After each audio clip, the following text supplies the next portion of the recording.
December 16, 1944, Belgian Ardennes forest, temperature 28 degrees Celsius, snow crunching under boots. German intelligence dismissed it as a primitive tube. Wehrmacht tank commanders laughed at reconnaissance photos showing American infantrymen carrying what looked like oversized pipes. Yet within 72 hours, those laughing Panzer crews would be abandoning their invincible Tiger tanks in terror, screaming into radios about weapons that shouldn't exist, weapons that turned their steel fortresses into death traps with a single soldier and a 5-foot tube. Aberdeen, Proving Ground, Maryland, May 1942, 0600 hours, 70.2 degrees. The morning sun hadn't yet burned off the dew when Colonel Leslie Skinner walked past rows of destroyed American tanks at the Proving Ground salvage yard. Each twisted hull told the same story. German panzers were slaughtering Allied armor 3-1. The smell of burnt metal and rubber still clung to the wreckage shipped back from North Africa. Tank crews were dying because American anti-tank doctrine had failed catastrophically. The statistical reality was undeniable.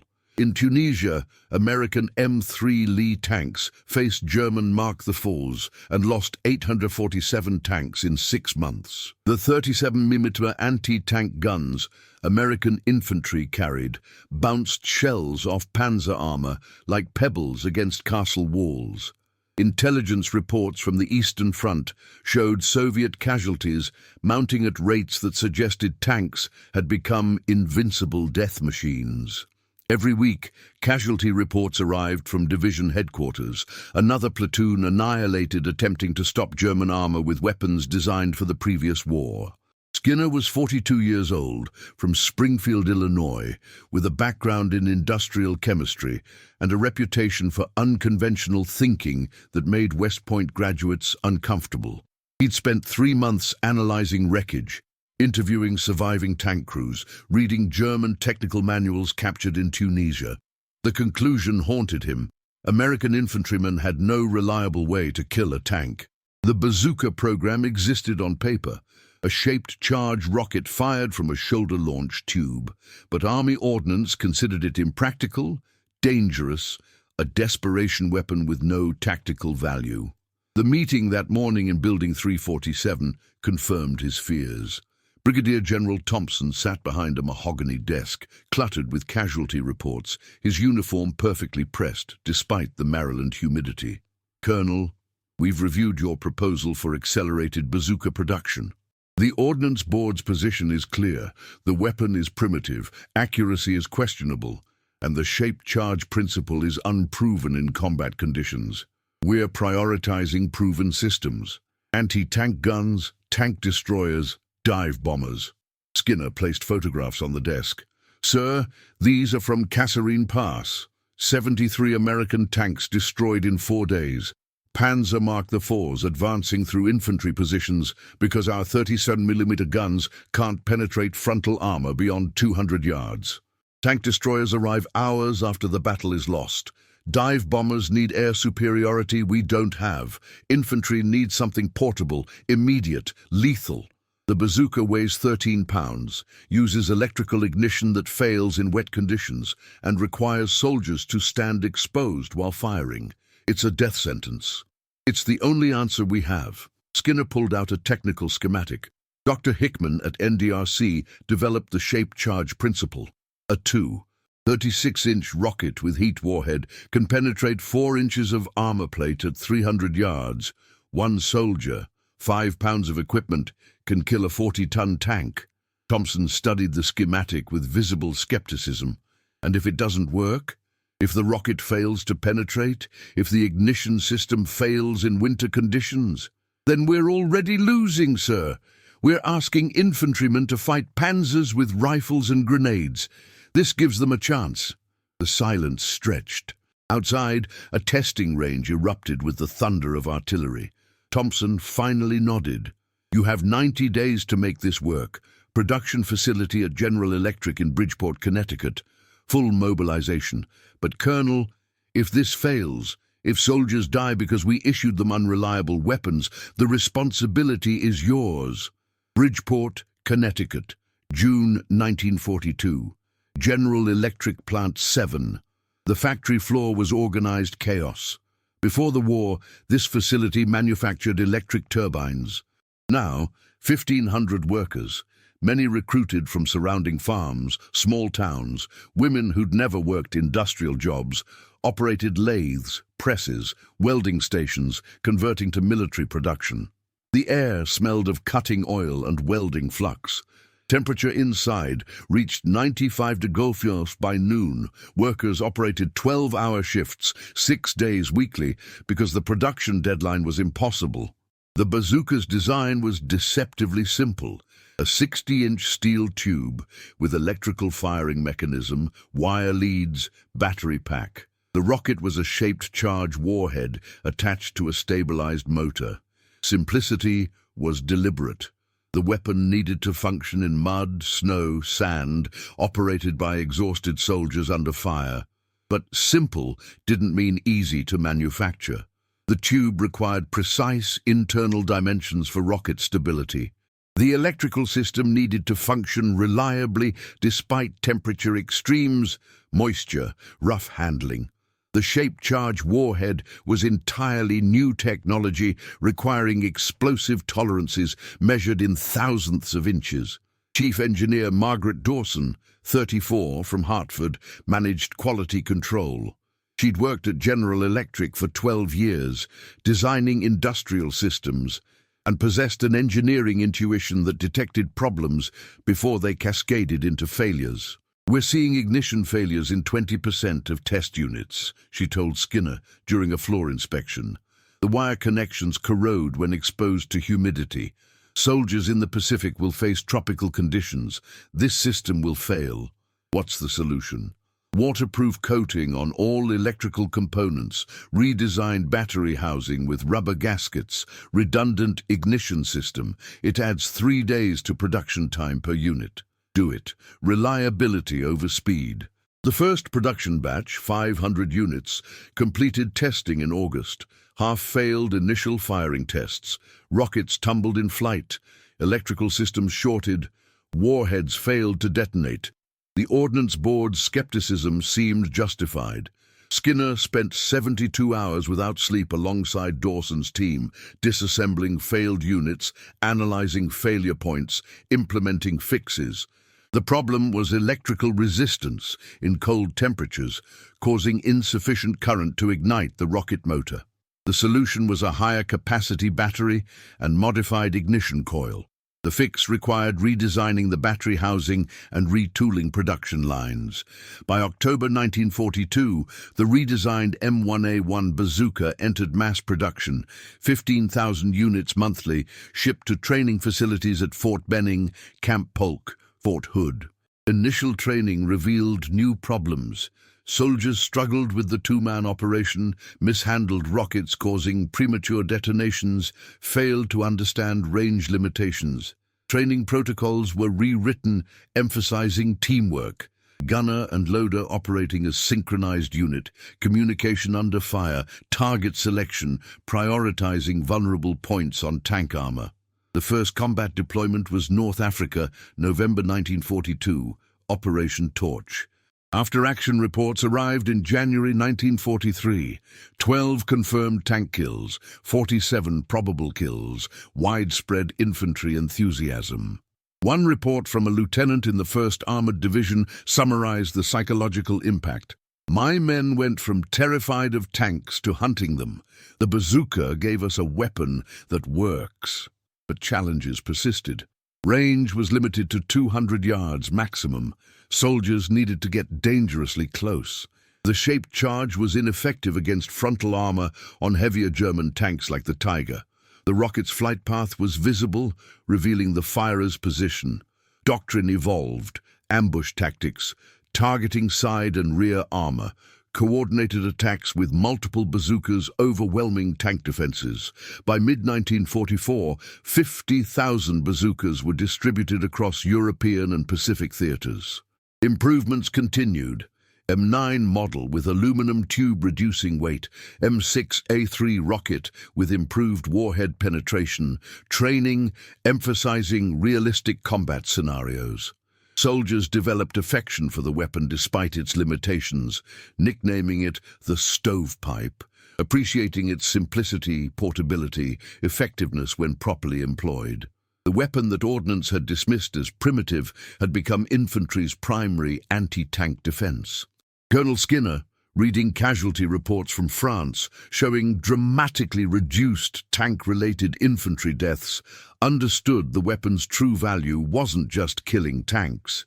It was restoring infantry confidence, proving that technology and determination could overcome seemingly invincible threats. Bastogne, Belgium, December 16, 1944, 05:30 hours, 26 degrees. Corporal James Mitchell from Akron, Ohio, woke to the sound that would define the next month of his life, the distant rumble of German artillery preparation. Age 23, high school football player turned infantryman, 2 years in the 101st Airborne, Mitchell commanded a Bazooka team in easy company. The darkness was absolute. Thick clouds blocked moonlight, snow falling steadily. The temperature had dropped overnight, frost forming on tent canvas, breath visible in frigid air. The 101st Airborne had arrived in Bastogne as part of a rush deployment responding to German breakthrough in the Ardennes. Intelligence had completely missed the massive Wehrmacht build-up. 3 Panzer armies, 29 divisions, 250,000 soldiers, 900 tanks concentrated for Operation Wacht am Rhein, Germany's desperate gamble to split Allied forces and capture Antwerp. The offensive achieved complete tactical surprise. American units retreated in chaos. Bastogne, a critical road junction, became the defensive anchor that had to hold. Mitchell's Bazooka team consisted of himself as gunner and Private Eddie Morrison, 19, from Des Moines, serving as loader. Morrison had joined the unit 2 months earlier, survived Operation Market Garden, learned quickly that survival depended on following procedures precisely. The Bazooka was their lifeline.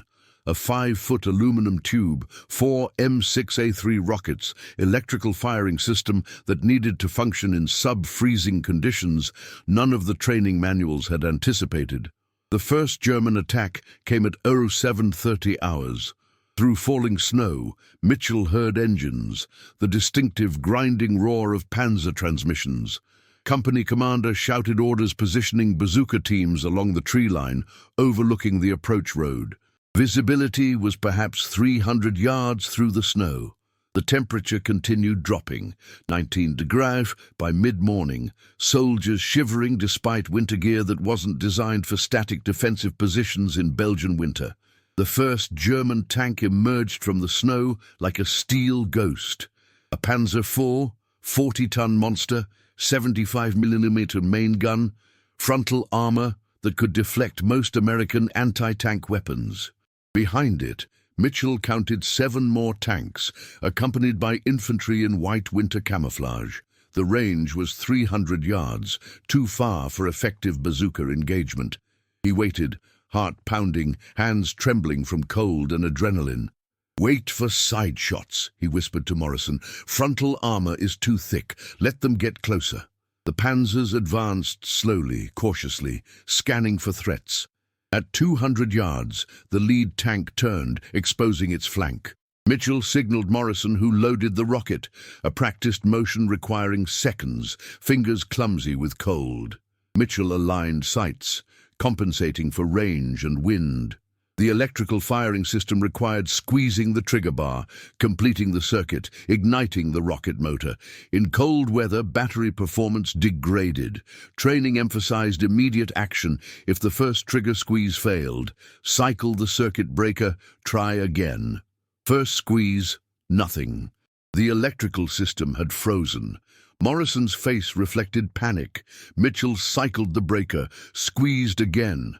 The rocket ignited with a distinctive whoosh, trailing white smoke across the snow-covered field. 2 seconds of flight felt eternal. The rocket struck the Panzer's side armor, detonating with a flash of orange flame.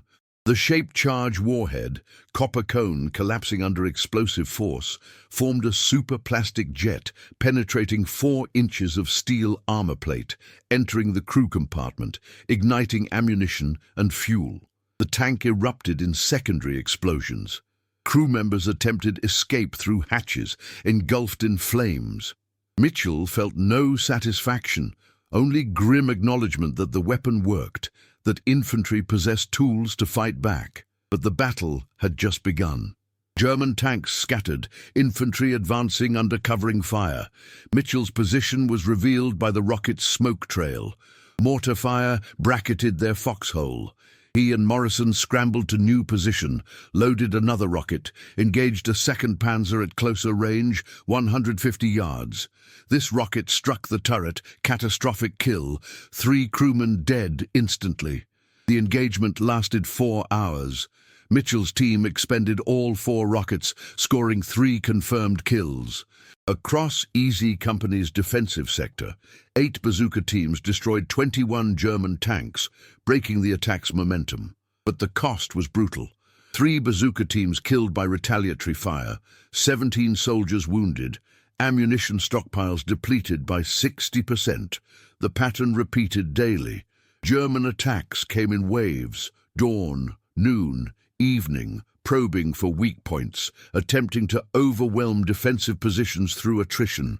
Bastogne was surrounded by December 20th, all road access cut, resupply dependent on aerial drops, hampered by weather. Ammunition became critically scarce.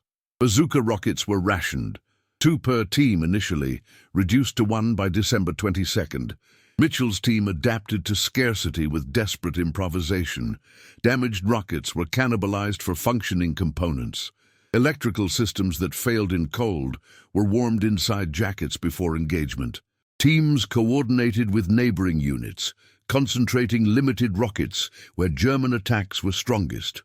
The pragmatic American approach to problem-solving emerged under extreme pressure. Ignore procedures if they didn't work. Innovate constantly. Prioritize results over regulations. The physical conditions were nightmarish. Temperatures dropped to 10 degrees. Soldiers developed frostbite, trench foot, exhaustion-induced hallucinations. Food was 1 K-ration daily. Water froze in canteens. Foxholes filled with snow requiring constant clearing. Sleep was impossible. German attacks came unpredictably, requiring constant vigilance. Mitchell operated on perhaps 2 hours sleep per night, sustained by coffee when available, pure adrenaline when not. The psychological toll matched the physical. Watching comrades die, seeing tanks explode, knowing human beings burned inside, understanding that survival was statistical probability rather than skill. These realities ground down even the most resilient soldiers. Mitchell kept functioning through a combination of duty, camaraderie, and stubborn refusal to surrender. On December 23rd, weather cleared enough for aerial resupply. C-47 transports dropped ammunition, medical supplies, food. Watching parachutes descend through clear winter sky, soldiers openly wept with relief. Bazooka rocket stocks were replenished. 3 rockets per team, enough to sustain defense.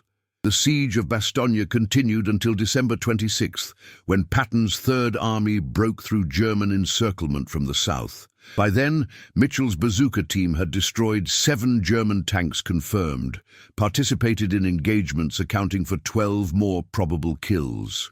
The weapon, dismissed as primitive by military bureaucrats, had proven itself the most effective infantry anti-tank system in American arsenal, wielded by soldiers who transformed desperation into determined resistance. Panzer Lehr Division Headquarters, Belgium, December 24th, 1944, 1400 hours. Oberst Fritz Bayerlein commanded Panzer Lehr, an elite armored division comprising Wehrmacht's most experienced tank crews, equipped with Germany's finest armor, including Tiger tanks theoretically invincible to American weapons. Sitting in a commandeered farmhouse headquarters, reviewing casualty reports illuminated by kerosene lamp, Bayerlein confronted statistical impossibility. His division had lost 47 tanks in 8 days fighting around Bastogne, 31 destroyed by infantry-carried weapons that intelligence had categorized as minimal threat. German military doctrine presumed armor dominance through superior engineering and crew training.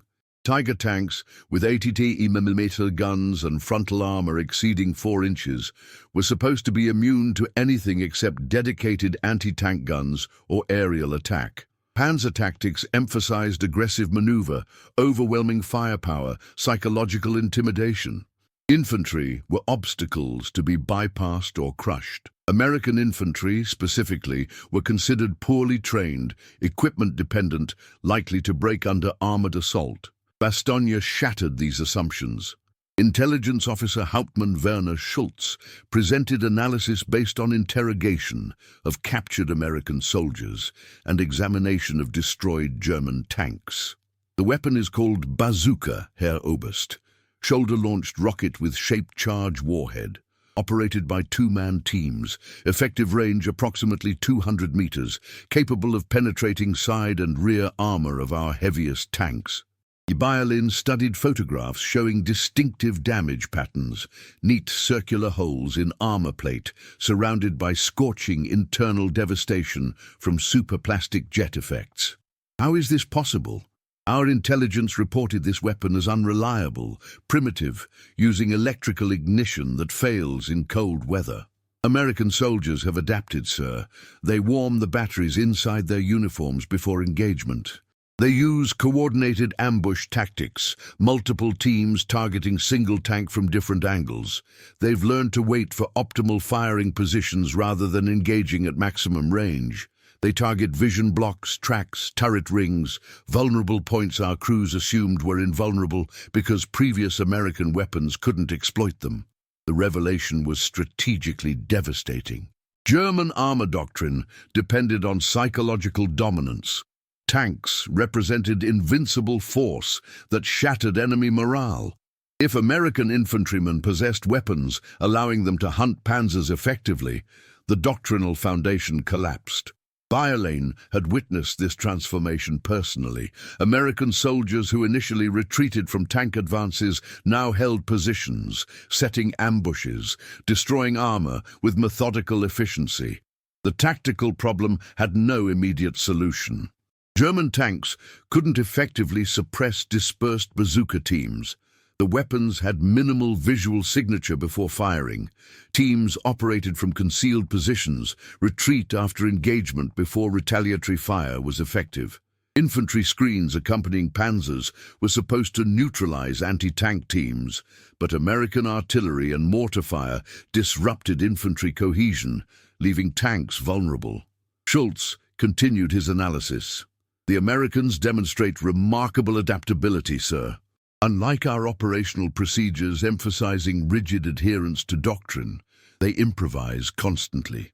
Captured soldiers describe minimal formal anti-tank training, but extensive practical learning under combat conditions. They share lessons across units informally, develop tactics through experimentation, rather than waiting for doctrinal updates from higher command. This contrast between military philosophies, German emphasis on precision, hierarchy, doctrinal purity versus American pragmatism, flexibility, decentralized initiative, manifested in tangible battlefield results. German tank commanders followed established procedures because deviation risked court-martial.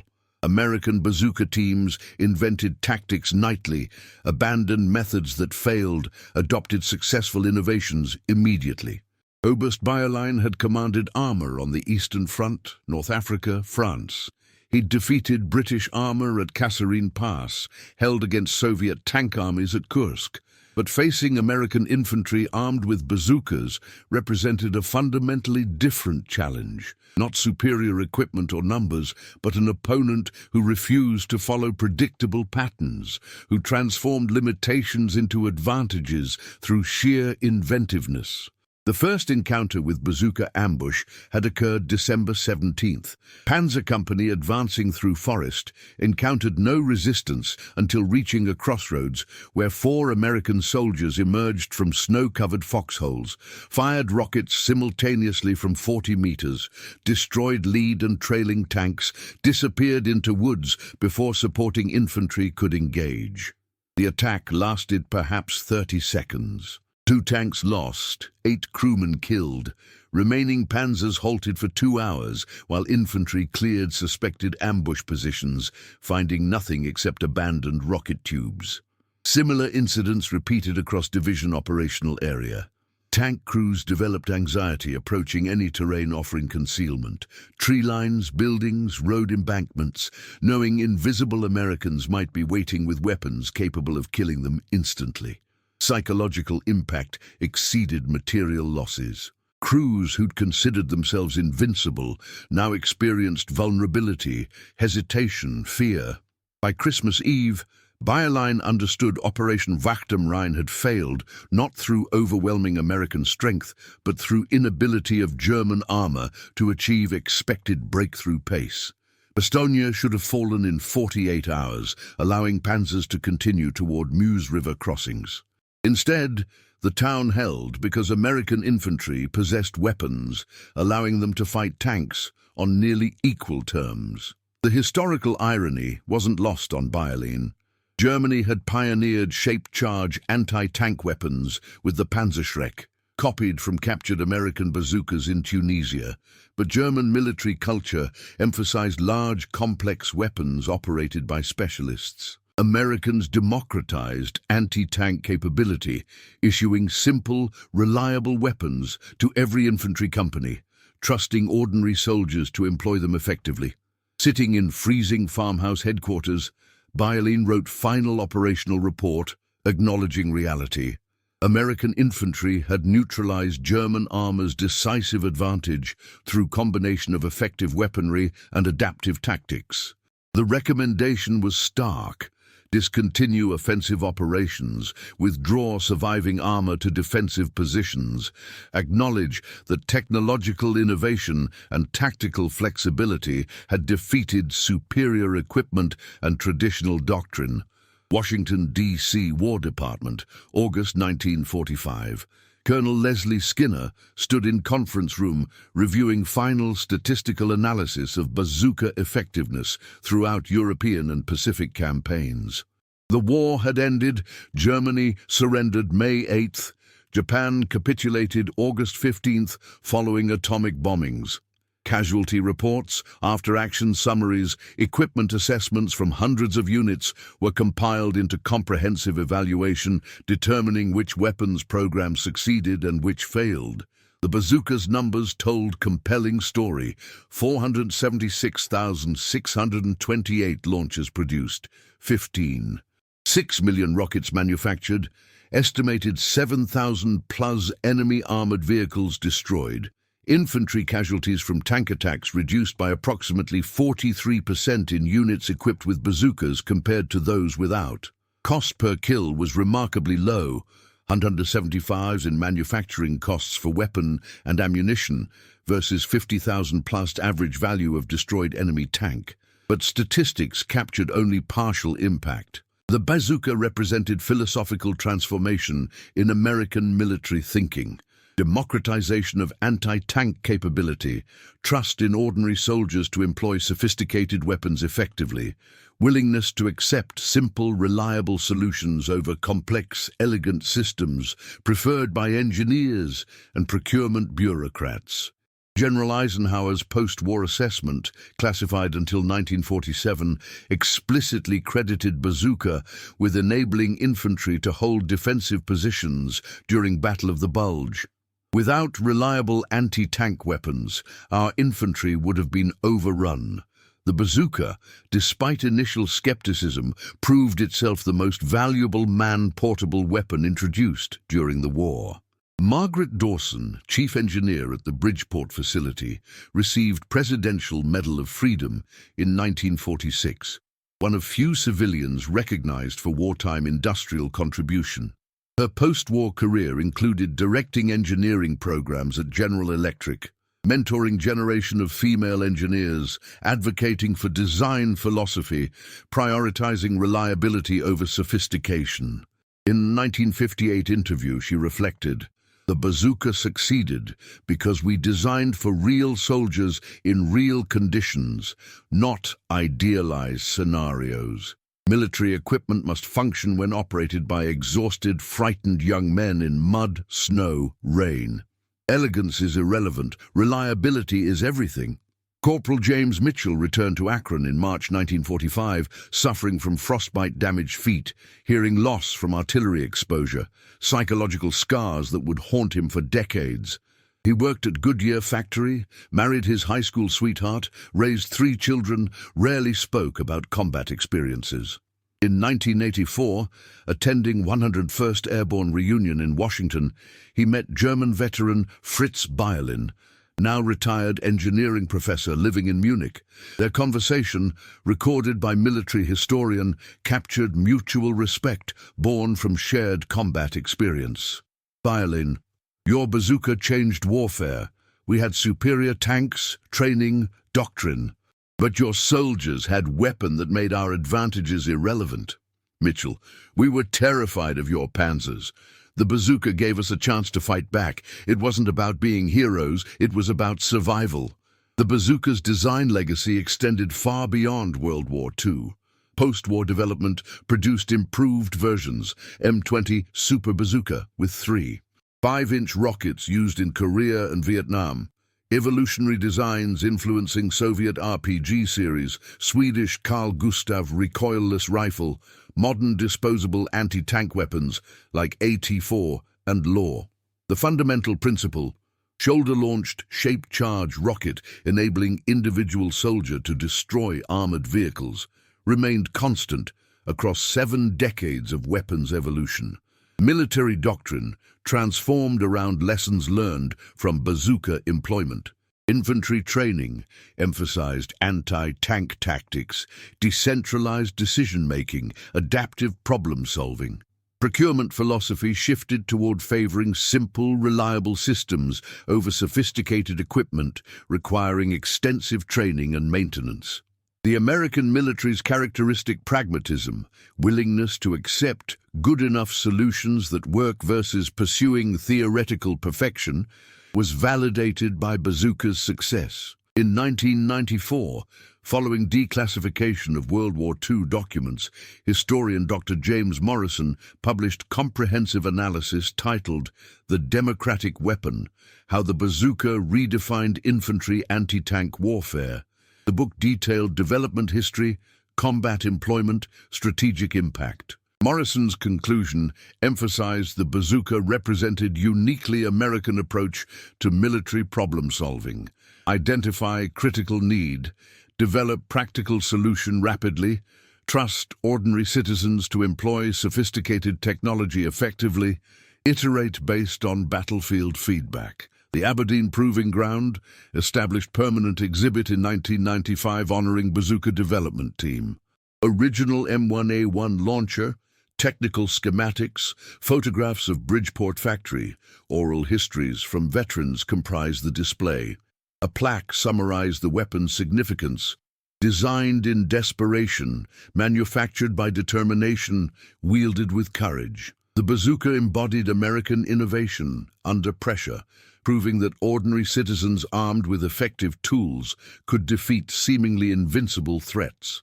On December 16, 2004, 60th anniversary of Battle of the Bulge, surviving veterans gathered at Bastogne. James Mitchell, age 83, wheelchair-bound but mentally sharp, reflected on the bazooka's role. "That weapon saved my life and the lives of countless others. It wasn't fancy, it wasn't perfect, but it worked when we needed it. That's what mattered."